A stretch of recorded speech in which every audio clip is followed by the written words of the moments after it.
Namaskar, welcome to Camp Shiksha. So, again, the same series 10 question in 10 minutes. This time, the chapter is haloalkanes, sometimes also called as alkyl halides. So, let's begin with the series.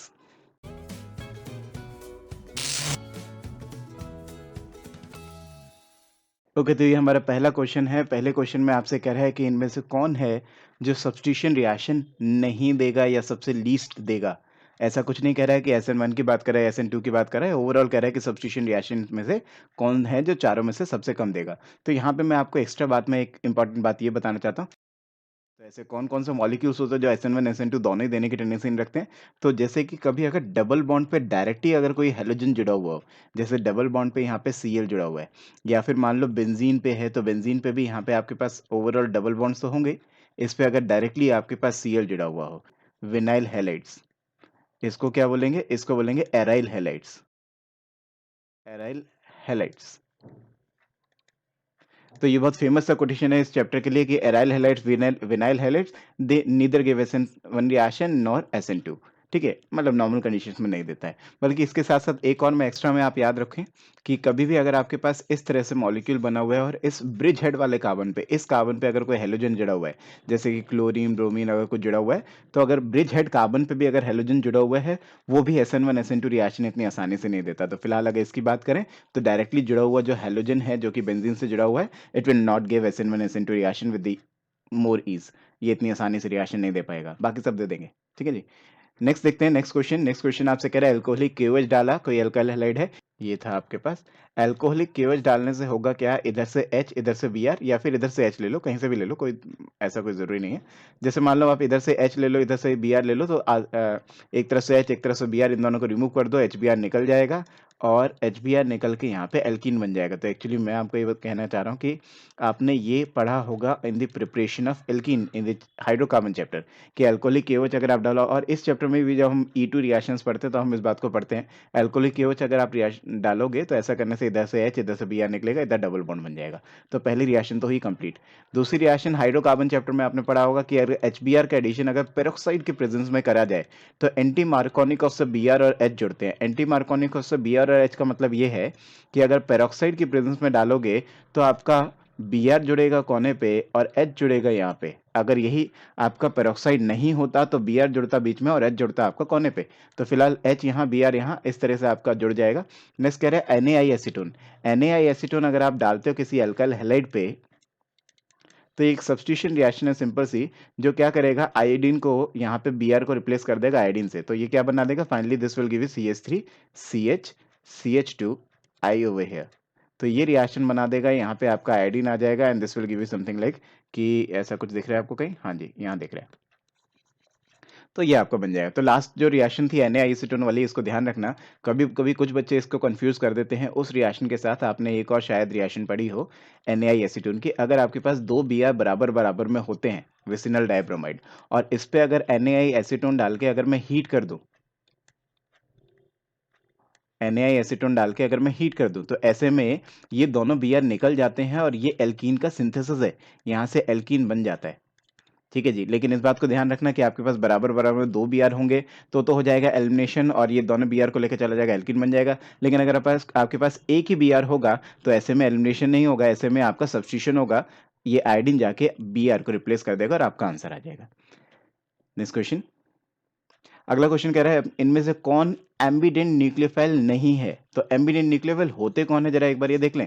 Ambient nucleophile वो होते हैं जो दोनों तरफ से जुड़ने की tendency रखते हैं। जैसे कि इसकी बात करो तो ये CN है, अब CN माइनस की बात करो, NC माइनस की बात करो, तो ये तो एम्बिडेंट न्यूक्लियोफाइल है ना, कभी C की तरफ से जुड़ गया कभी N की तरफ से, ये एम्बिडेंट न्यूक्लियोफाइल कहलाते हैं। सिमिलरली अगर इस एग्जांपल की बात करूं और मैं आपसे कहूं इस एग्जांपल में मान लो ये ऑक्सीजन की तरफ से जुड़ने की टेंडेंसी है, लेकिन अगर रेजोनेंस कर गया तो रेजोनेंस करने के बाद ये क्या बन जाएगा? ये बन जाएगा CH2 माइनस यहाँ और C double bond O CH3 यहाँ। और जब वो इस फॉर्म में आ जाएगा तो इधर ये कार्बन की तरफ से जुड़ सकता है। तो ये भी एक एम्बिडेंट न्यूक्लियोफाइल है, ये भी एम्बिडेंट न्यूक्लियोफाइल है, ये भी एम्बिडेंट न्यूक्लियोफाइल है। ये कभी नाइट्रोजन कभी कार्बन की तरफ से जुड़ेगा, ये कभी नाइट्रोजन कभी कार्बन की तरफ से जुड़ेगा, ये कभी ऑक्सीजन कभी कार्बन की तरफ से जुड़ेगा। तो जो होते तो एक ही तरफ से जुड़ने वाले न्यूक्लियोफाइल हैं, लेकिन फिर भी उनकी टेंडेंसी मतलब अटैकिंग साइट्स उनके पास मोर देन वन हो सकती हैं, वेरिएबल अटैकिंग टेंडेंसीज हो सकती हैं, उनको बोलते हैं एम्बिडेंट न्यूक्लियोफाइल। सिंस इथॉक्साइड में ऐसा कुछ भी नहीं है, इथॉक्साइड तो बेचारा सिंपल सा मॉलिक्यूल है, इसमें कहीं भी ऐसा नहीं होगा कि आप more than one attacking sites दिखा सको, दैट्स वाई इसका आंसर क्या होगा, ये एमिडियन न्यूक्लियोफाइल नहीं है।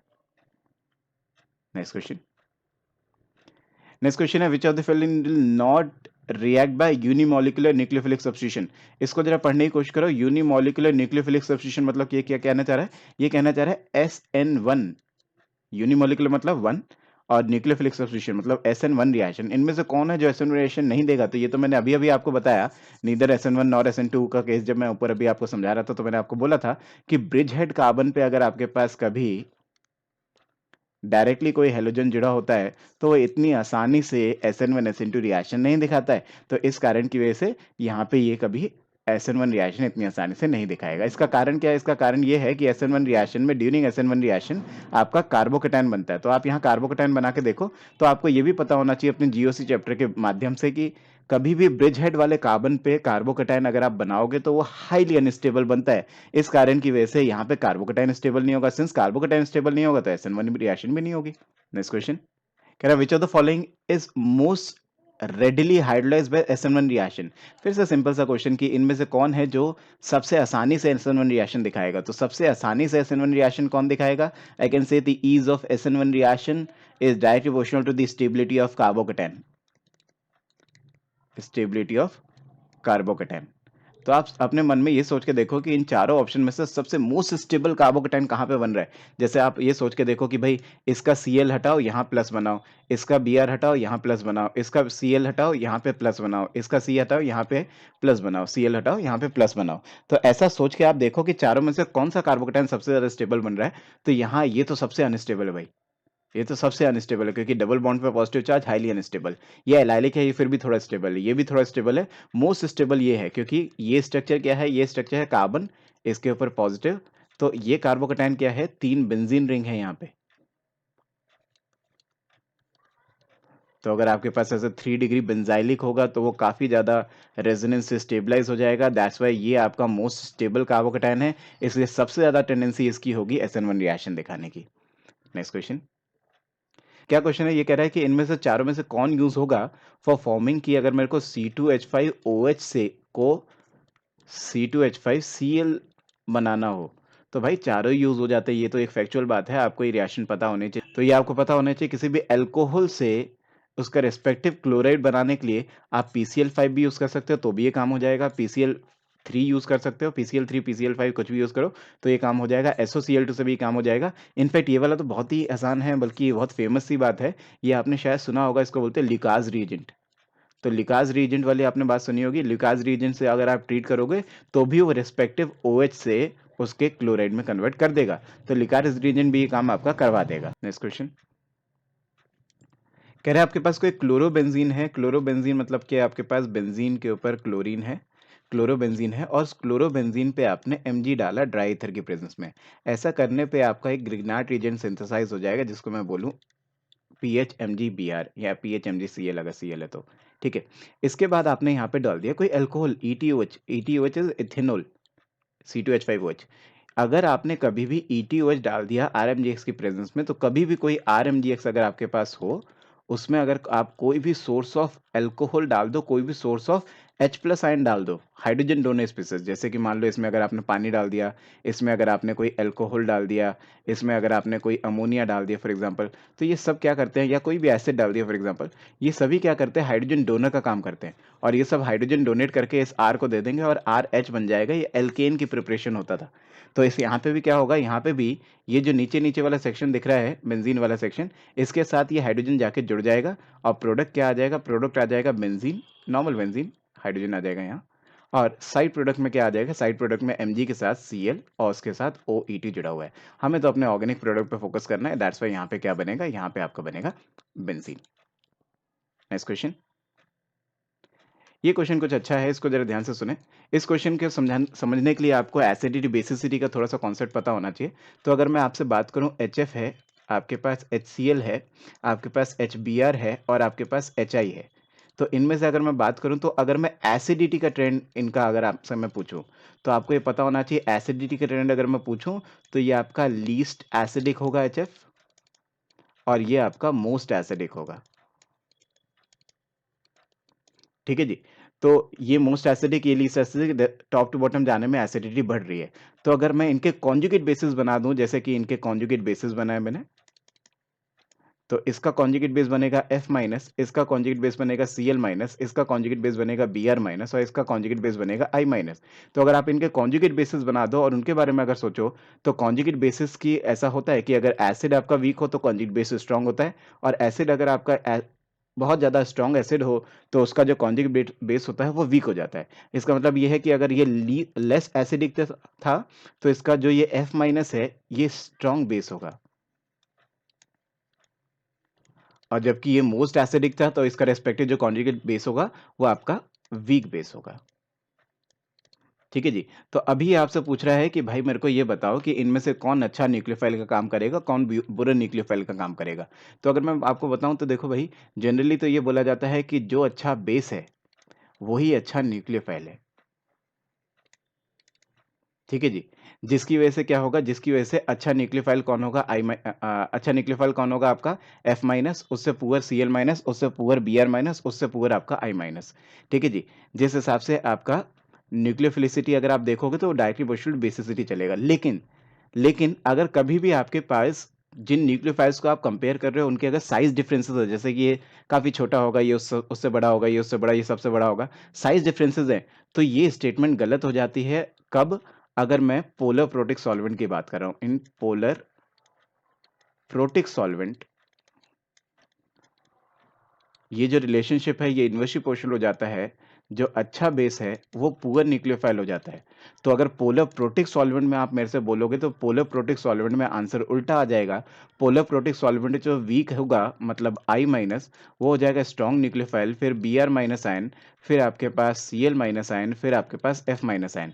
लेकिन अगर पोलर प्रोटिक सॉल्वेंट नहीं है, आपके पास सॉल्वेंट कैसा है, आपके पास नॉन पोलर सॉल्वेंट है, या फिर आपके पास पोलर अप्रोटिक सॉल्वेंट है, तो इस केस में जो बेसिसिटी और न्यूक्लियोफिलिसिटी है वो दोनों एक दूसरे की डायरेक्ट प्रोपोर्शनल चलेगी। और इस केस में नॉर्मली आप बोलोगे कि F माइनस ज्यादा स्ट्रॉन्ग, फिर Cl माइनस, फिर Br माइनस, फिर I माइनस। तो अगर मैं आपसे बोलूं इन जनरल, आप ये बात को याद रखना कि भाई डायरेक्टली प्रोपोर्शनल ही होते हैं वैसे ज्यादातर, तो basicity is direct proportional to nucleophilicity. बस एक ही सिचुएशन है, बल्कि दो पॉइंट्स हैं जो पॉइंट टू रिमेंबर है, कि जब भी कभी साइज डिफरेंसेस हो न्यूक्लियो जिनको आप कंपेयर कर रहे हो उनके अंदर, पहली बात तो ये साइज डिफरेंसेस होना जरूरी है, और दूसरी बात पोलर प्रोटिक सॉल्वेंट अगर आपके पास हो, पोलर प्रोटिक सॉल्वेंट और जिनको आप कंपेयर कर रहे हो उनके अगर साइज में डिफरेंसेस हो, तो उस वक्त बेस और न्यूक्लियोफिलिसिटी एक दूसरे के इन्वर्सली प्रोपोर्शनल हो जाते हैं। अदरवाइज नॉर्मल केसेस में आपके डायरेक्टली प्रोपोर्शनल रहते हैं। तो अगर यहाँ पे हम देखें क्या आंसर सही है इसका, जैसे ये पोलर नॉन पोलर सॉल्वेंट में कह रहा है, तो नॉन पोलर सॉल्वेंट में मैंने आपको बोला F माइनस ज्यादा स्ट्रॉन्ग बेस होगा, तो नॉन पोलर सॉल्वेंट वाला ये आंसर सही है। अप्रोटिक सॉल्वेंट वाला देखें जरा, अप्रोटिक सॉल्वेंट वाला ये आंसर भी सही है। पोलर प्रोटिक वाला ये आंसर क्या सही है, हाँ जी पोलर प्रोटिक वाला ये आंसर भी सही है। तो ये more than one correct answer हुआ, A, B and D। Next question. Next question आपसे कह रहा है which of them will give white PPT with AgNO3। तो ये सिंपल सी बात कर रहा है, ये भी आपसे कह रहा है कि भाई इनमें से कौन है जो व्हाइट पीपीटी बनाएगा। तो भाई कोई भी एल्काइल हैलाइड अगर आप AgNO3 से ट्रीट कराओगे तो होगा क्या, ये Ag और Cl आपस में रिएक्ट कर जाएंगे और AgCl के व्हाइट पीपीटी आ जाएंगे। ठीक है जी। और जो बराबर वाला ये R है ये कार्बोकैटायन बनेगा। तो यहाँ पे भी यही बात है कि more the stability of this carbocation, more is the ease of this reaction. जितना ज्यादा अच्छा ये कार्बोकैटायन बनेगा उतना ज्यादा इस रिएक्शन के होने की टेंडेंसी है। तो आप अपने मन में सोचो कि भाई ये कार्बोकैटायन बनाऊं तो कैसा बन रहा है, अच्छा बन रहा है या बुरा बन रहा है। सोचो, एलाइलिक कार्बोकैटायन है, ये कार्बोकैटायन बनाऊं तो ये अच्छा बन रहा है या बुरा बन रहा है, ये कार्बोकैटायन बनाऊं तो अच्छा बन रहा है या बुरा बन रहा है, जरा अपने मन में सोच के देखो। तो अगर आप सोचोगे तो आपको बड़े प्यार से समझ में आ जाएगा कि ये एलाइलिक है। एलाइलिक कार्बोकैटायन सा वेरी वेरी स्टेबल, क्योंकि ये रेजोनेंस कर सकता है। ये बेंजाइलिक है और बेंजाइलिक भी रेजोनेंस कर सकता है, तो इसलिए ये भी कार्बोकैटायन काफी स्टेबल है। तो ये भी स्टेबल कार्बोकैटायन, ये भी स्टेबल कार्बोकैटायन, ये दोनों के दोनों AgNO3 से बहुत प्यार से रिएक्ट कर जाएंगे। लेकिन ये हाईली अनस्टेबल है, दिस इज हाईली अनस्टेबल, क्योंकि भाई कभी भी डबल बॉन्ड के ऊपर अगर आप कार्बोकैटायन बनाते हो वो काफी हाईली अनस्टेबल कार्बोकैटायन होता है। तो इस कारण की वजह से ये AgNO3 के साथ रिएक्ट नहीं करेगा। तो ये आपसे कह रहा है which of them will give white PPT. अच्छा जी, तो ये भी मोर देन वन करेक्ट में हुआ, ये भी व्हाइट पीपीटी बना देगा, ये भी व्हाइट पीपीटी बना देगा, ये दोनों बना देंगे। Next question. अगला क्वेश्चन आपसे कह रहा है कि SN1 रिएक्शन आपने इसके साथ कराया है, तो बताओ जी क्या होगा? तो SN1 रिएक्शन के बारे में आपने एक बात पढ़ी होगी कि SN1 रिएक्शन में जो न्यूक्लियोफाइल होता है, वो दोनों तरफ से अटैक मारता है, फ्रंट से भी, बैक से भी। मतलब जो आप यहाँ से प्रोडक्ट बनाओगे, तो यहाँ से दोनों प्रोडक्ट बनेंगे। एक प्रोडक्ट में तो ये होगा कि भई देखो इसको तो हम छेड़ेंगे नहीं, इसे तो CH3 यहाँ रहने दो, H यहाँ रहने दो। एक में तो क्या होगा, एक में तो आपका ये जो OH है, ये सिंपली यहाँ पे आके बैठ जाए, H यहाँ रह जाए। और एक दूसरा प्रोडक्ट एक्सपेक्टेड है, उसमें क्या हो जाए, उसमें Br रिप्लेस हो और साथ के साथ कॉन्फ़िगरेशन भी उल्टी हो जाए। CH3 यहाँ, H यहाँ है, इसको तो ऐसे ही रहने दो, लेकिन यहाँ उल्टा हो जाए। यहाँ पे क्या हो जाए, OH यहाँ आ जाए और H यहाँ आ जाए। तो इस प्रोडक्ट को क्या बोलते हैं? इस प्रोडक्ट को बोलते हैं इन्वर्जन प्रोडक्ट, इन्वर्टेड प्रोडक्ट। इसमें Br अपसाइड है, तो इसमें OH भी अपसाइड ही लगा, तो इसको रिटेंशन कॉन्फ़िगरेशन बोलेंगे। तो इसमें रिटेंशन हो रहा है।